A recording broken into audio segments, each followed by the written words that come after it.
Hey guys, welcome back to Grace with Hema Shetty. ಹೇಗಿದ್ದೀರಾ? Hope ಎಲ್ಲ doing extremely well. Guys, ಬೆಳಗ್ಗೆ ಎದ್ದು ಫ್ರೆಶ್ ಅಪ್ ಎಲ್ಲ ಆಗಿ ಪೂಜೆ ಎಲ್ಲ ಮುಗಿಸಿ, ಸೊ ನನ್ನ ಡೇ ಎಲ್ಲ ಹೀಗೆ ಸ್ಟಾರ್ಟ್ ಆಗುತ್ತೆ. ಸೊ ಅದ ನಂತರ ಬ್ರೇಕ್ಫಾಸ್ಟ್ ಮಾಡಿದೆ. ಬ್ರೇಕ್ಫಾಸ್ಟ್ ಹೊರಗಡೆ ಮಾಡಿರುತ್ತೆ, ಯಾಕಂದ್ರೆ ಇವತ್ತು ಏನು ಮಾಡಿಲ್ಲ. ಅದಕ್ಕೆ ಪೂರಿ ಬಾಜಿ, ಬಿಸಿ ಬಿಸಿ ಇತ್ತು. ಅದು ಈ ಚಳಿಗೆ ತುಂಬ ಚೆನ್ನಾಗಿರುತ್ತೆ ಬಿಸಿ ಬಿಸಿ. ಯೂಶ್ವಲಿ ನಾನು ಪೂರಿ ತಿನ್ನಲ್ಲ, ಬಟ್ ಇವತ್ತು ತಿನ್ನೋಣ ಅನಿಸ್ತು ಹಾಗೆ.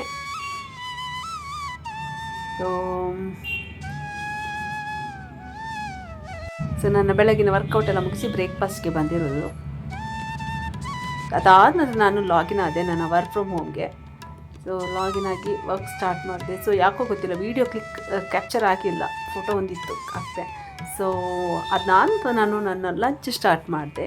ಇವತ್ತಿಗೆ ನಾನು ಮಧ್ಯಾಹ್ನ ಲಂಚಿಗೆ ಏನು ಮಾಡಿದ್ದೀನಿ ಅಂದರೆ ಚಿಕನ್ ಕರ್ರಿ ಮತ್ತು ಬಾಯ್ಲ್ಡ್ ರೈಸ್. ಬಿಕಾಸ್ ನಾನು ಯೂಶ್ವಲಿ ಟ್ಯೂಸ್ಡೇ ಮತ್ತು ಫ್ರೈಡೇ ನಾನ್ ವೆಜ್ ತಿನ್ನಲ್ಲ. ಹಾಗೆ ವೆಡ್ನೆಸ್ಡೇ ಥರ್ಸ್ಡೇ ನಾನು ಮಾತ್ರ ನಾನ್ ವೆಜ್ ತಿನ್ನೋದು. Wednesday Thursday Saturday Sunday.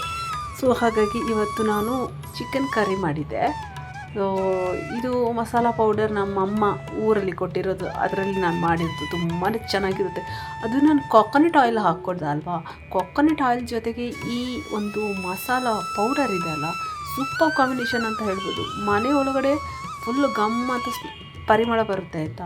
ಅದು ಬಾಯ್ಲ್ಡ್ ರೈಸ್ ಜೊತೆಗೆ ಒಂದು ಹೇಳಿ ಮಾಡಿಸಿದ ಸೂಪರ್ ಕಾಂಬಿನೇಷನ್ ಅಂತಲೇ ಹೇಳ್ಬೋದು. ಥರ ಚೆನ್ನಾಗಿರುತ್ತೆ ಆಯಿತಾ. ತುಂಬ ಚೆನ್ನಾಗಿ ಊಟ ಸೇರುತ್ತೆ ಇದರಲ್ಲಿ. ಅದು ಈ ಒಂದು ಚಳಿಗೆ ಇದೆಲ್ಲ ಸ್ಪೈಸಿಯಾಗಿ ಕರಿ ಮಾಡಿದರೆ ತುಂಬ ಚೆನ್ನಾಗಿ ಎಲ್ಲರಿಗೂ ಇಷ್ಟ ಆಗುತ್ತೆ. ಆ ಥರ ಇರುತ್ತೆ. ಸೊ ನನಗಂತೂ ಬಾಯ್ಲ್ಡ್ ರೈಸ್ ಮತ್ತು ಈ ಚಿಕನ್ ಕರಿ ಇದೆ ಅಲ್ಲ, ಈ ವಿಂಟರ್ ಸೀಸನಲ್ಲಿ ಬೆಸ್ಟ್ ಕಾಂಬಿನೇಷನ್ ಅಂತಲೇ ಹೇಳ್ಬೋದು. ಸೊ ಹಾಗೆ ನನ್ನ ಮಧ್ಯಾಹ್ನದ ಲಂಚಿಗೆ ನಾನು ಬಿಸಿ ಬಿಸಿ ಅನ್ನ ಮತ್ತು ಚಿಕನ್ ಕರಿ ಸರ್ವ್ ಮಾಡಿದೆ. ಸೊ ಬನ್ನಿ ಇವಾಗ ನೋಡೋಣ ಚಿಕನ್ ಕರಿ ಹೇಗೆ ಆಗಿದೆ ಅಂತ ನೋಡಿ ನಾನು ನಿಮಗೆ ಹಾನೆಸ್ಟಾಗಿ ಹೇಳ್ತೀನಿ. ಸೊ ಚಿಕನ್ ಕರಿ ಸರ್ವ್ ಆಗಿದೆ. ಇವಾಗ ನಾವು ರೆಡಿ ಟು ಟೇಸ್ಟ್. ನೋಡೋಣ, ಈಗ ಟೇಸ್ಟ್ ನೋಡಿ ನಾನು ಹೇಳ್ತೀನಿ ಹೇಗೆ ಆಗಿದೆ ಅಂತ. ಕಲರ್ಫುಲ್ಲಾಗಿ ಬಂದಿದೆ, ಯಾಕಂದರೆ ಈ ಥರ ಮಸಾಲ ಪೌಡರ್ ನಾವು ಹೋಮ್ ಮೇಡ್ ಅಮ್ಮ ಮಾಡಿರೋದಲ್ವ. ಅಮ್ಮ ಮಾಡಿರೋ ಮಸಾಲ ಪೌಡರ್ ತುಂಬ ಟೇಸ್ಟಿಯಾಗಿರುತ್ತೆ. ಊರಿಗೆ ಹೋದಾಗ ಅಮ್ಮ ಕೊಟ್ಟಿದ್ದು, ಅದು ಹಾಕಿ ಮಾಡಿರೋದು. ಚಿಕನ್ ಲೆಗ್ ಪೀಸ್ ನನ್ನ favourite. So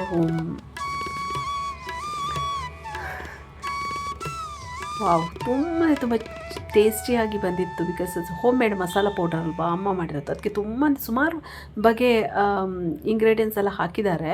so next time ಹೇಗೆ ಮಾಡೋದು ಅಂತ ನಾನು ನಿಮಗೆ ತೋರಿಸ್ತೀನಿ, ಅವ್ರ ಹತ್ರ ಕೇಳಿ ತಿಳಿಸ್ತೀನಿ. ಇಲ್ಲದೆ ಊರಿಗೆ ಹೋದಾಗ ಅವ್ರ ಜೊತೆನೇ ಮಾಡ್ತೀನಿ. Okay. So definitely must and should try. Definitely must and should try ಅಂತಲೇ ಹೇಳಬೇಕು. ಸೊ ಅಷ್ಟು ಚೆನ್ನಾಗಿ ಬಂದಿದೆ ಚಿಕನ್ ಕರಿ. ಸೊ ತುಂಬ ಇಷ್ಟ ಆಯಿತು. ಅದು ಗೊತ್ತಲ್ಲ, ಹೋಮ್ ಫುಡ್ ಯಾವಾಗಲೂ ಅದು ಟೇಸ್ಟಿಯಾಗಿರುತ್ತೆ, ಹೆಲ್ದಿಯಾಗಿರುತ್ತೆ. ಯಾಕಂದರೆ ನಾವು ಹೊರಗೆ ಔಟ್ಸೈಡು ಯಾವುದೇ ಒಂದು ಫುಡ್ ತಿಂದರೂ ಕಲರ್ ಹಾಕ್ತಾರೆ, ಸೋಡಾ ಹಾಕ್ತಾರೆ, ಮತ್ತು ಟೇಸ್ಟಿಂಗ್ ಪೌಡರ್ ಹಾಕ್ತಾರೆ. ಸೊ ಅದು ಹೆಲ್ತಿಗೆ ಸಹ ಒಳ್ಳೆಯದಲ್ಲ. ಹೀಗೆ ಮನೆಯಲ್ಲಿ ಮಾಡಿದರೆ ಚೆನ್ನಾಗಿ ಟೇಸ್ಟಿಯಾಗಿರುತ್ತೆ, ಹಾಗೆ ಹೆಲ್ದಿಯಾಗಿರುತ್ತೆ ಅಲ್ಲ. ಸೊ ಎಲ್ಲರಿಗೂ ಇಷ್ಟ ಆಗುತ್ತೆ.